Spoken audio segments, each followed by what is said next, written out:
হয় আজি মহাশিৱৰাত্ৰি আৰু মহাশিৱৰাত্ৰি উপলক্ষে দেখিবলৈ পোৱা গৈছে দৰঙৰ ঐতিহাসিক নাৰিকলী শিৱ মন্দিৰত ভক্তৰ যথেষ্ট সমাগম ঘটিছে আৰু পুৱাৰে পৰা ভক্তই এক বীৰ দি বাট নোপোৱা অৱস্থাৰ সৃষ্টি কৰিছে। দেখুৱাইছোঁ এয়া এক আধ্যাত্মিক পৰিৱেশ আৰু আমি পুৰোহিত আছে, আমি তেওঁৰ সৈতে কিছু কথা পাতিবলৈ যত্ন কৰিছোঁ। আজি যিহেতু মহাশিৱৰাত্ৰি এটি মংগলাচৰণ। ওম নমস্তেই প্ৰাঙ্গণে নমস্তেই দিব্যচক্ষু নমস্তেই নমো প্ৰাঙ্গিনী ওম হস্তবৈশ্যন নম ওম নম ত্ৰিশূলায় নম ত্ৰিশূলধাৰী হস্তং নম হস্তাই বৈ নম ওম নমো তিলকায় নম ওম নমো তিলকায় নম। দেখিবলৈ পোৱা হৈছে পুৱাৰে পৰা যথেষ্ট ভক্তৰ সমাগম ঘটিছে। ৰাতিপুৱা আমি 4 বজাতে খোলা হৈছে, তেতিয়াৰ পৰা আমাৰ দৰ্শনাৰ্থী আহিয়ে আছে গৈয়ে আছে। প্ৰত্যেকৰ ভিতৰত আমাৰ লিংগত তেওঁলোকে গাখীৰ পানী ঢালিছে আৰু সেইমতে আমি পূজাৰীবিলাকে আশীৰ্বাদ দি আছোঁ, নিৰ্মালি দি আছে, মাহ প্ৰসাদ দি আছে। বৰ্তমান চলি আছে, ধুনীয়াকৈ চলি আছে বৰ্তমান। ভক্তৰ সমাগম ঘটে। হয় হয়, প্ৰায় আমাৰ 1 লাখৰ ওপৰৰ হৈ যায়। সন্ধিয়ালৈ আমাৰ 1 লাখ হৈ যাব দৰ্শনাৰ্থী। কি কাৰ্যসূচী আছে আপোনালোকৰ? আমাৰ ক্ষীৰ ভোগ এটা আছে ইয়াতে, ৰাতিপুৱা 9 বজাৰ পৰা আৰম্ভ হৈ যাব আৰু ফল মূল প্ৰসাদটো আৰু এভেইলেবলটো ক'বই নোৱাৰি, ভাষাই নাই। মই 2017 পৰাই অন্তৰ্ভুক্ত শিৱৰাত্ৰিৰ লগত আৰু প্ৰতি সোমবাৰে মই আহিয়ে থাকোঁ আৰু মানুহ লাখৰ ওপৰত হৈ যাব। এতিয়ালৈকে মোটামুটি প্ৰায় 5,000 পাৰ হৈ গ'ল।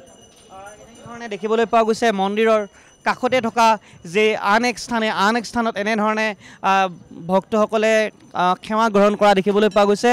যিহেতু শৰাই নৈবেদ্যলৈ প্ৰতিগৰাকী ভক্ত ইয়াত সমাগম ঘটিছে। এগৰাকী স্কুলীয়া শিক্ষাৰ্থী আছে, দেখিবলৈ পোৱা গৈছে সেৱা গ্ৰহণ কৰিলা। হয়, সেৱা গ্ৰহণ কৰিলোঁ। আজি শিৱৰাত্ৰি, সেয়েহে ইয়াত মন্দিৰত এবাৰ আহিলোঁ।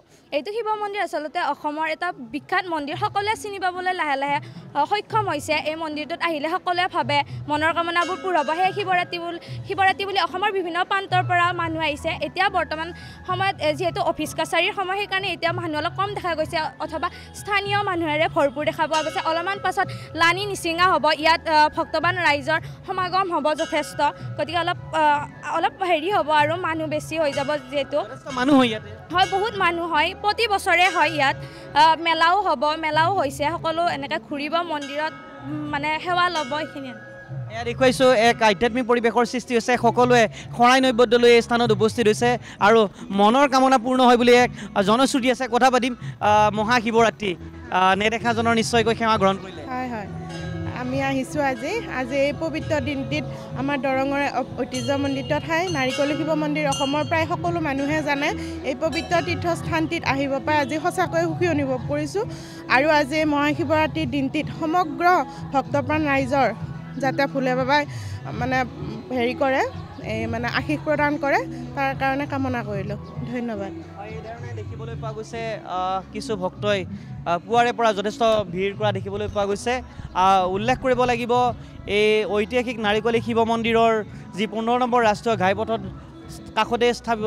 কাষতে অৱস্থিত আৰু যাৰ পৰিপ্ৰেক্ষিতত ইয়াত ভক্তপ্ৰাণ লোকৰ সমাগম যথেষ্ট হয়।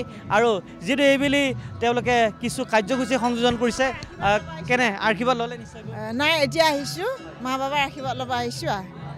নিশ্চয়কৈ আজি এটা আধ্যাত্মিকৰ ভাৱ সৃষ্টি। হয় হয়, আজি আধ্যাত্মিকতাৰ ভাৱ সৃষ্টি হৈছে, সেইকাৰণে আহিছোঁ। প্ৰতি বছৰে আমি প্ৰতি বছৰে আহোঁ। দেখুৱাইছোঁ এয়া পুৱাৰে পৰা এক বিশেষ পৰিৱেশ। মই ভিডিঅ' জাৰ্নেলিষ্ট আসলামক দেখুৱাবলৈ অনুৰোধ জনাম। এনেধৰণে ভক্তসকলে পুৱাৰে পৰা ইয়াত সমাগম হয় আৰু উল্লেখ কৰিব লাগিব যিহেতু দুদিনীয়াকৈ এই মহাশিৱৰাত্ৰি কাৰ্যসূচী তেওঁলোকে আয়োজন কৰিছে। আমি আন কিছু যুৱ প্ৰজন্মৰ প্ৰতিনিধি আছে, আমি কথা পাতিম। পুৱাতে আহিছে? হয়, আহিলোঁ। সকলোকে মহাশিৱৰাত্ৰিৰ শুভেচ্ছা জ্ঞাপন কৰিলোঁ। সকলোৰে ভাল হওক, সকলোৰে মংগল কামনা কৰি ওলাই আহিছোঁ ঘৰৰ পৰা। দিনটো সকলোৰে ভালে ভালে যাওক।